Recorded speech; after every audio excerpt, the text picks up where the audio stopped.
Achtung, ich habe ein Zundölzli angezündet.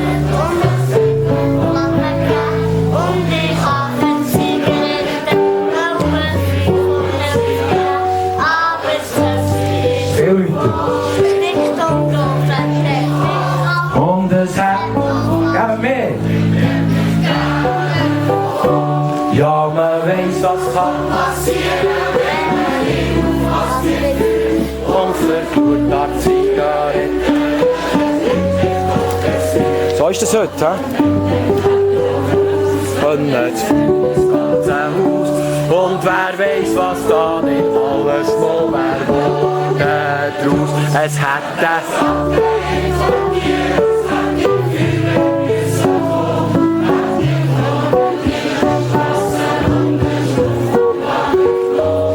Und sie hätten Wasser gespritzt und das hat eigentlich nichts genützt.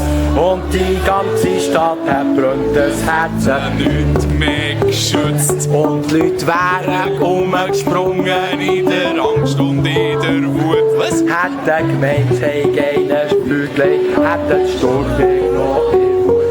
Als er brüllt, wer ist schuld?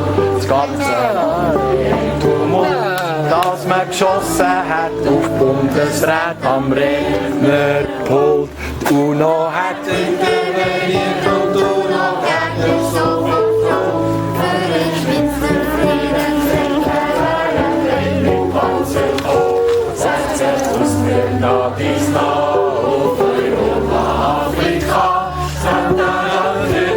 Und man schreibt, wer jetzt ich habe es und das hätte eine Flamme gegeben. Und ich habe eine Zigarette, aber sonst ist er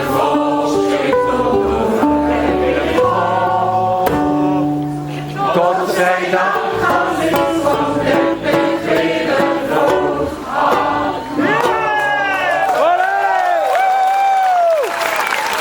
Okay! Merci vielmals!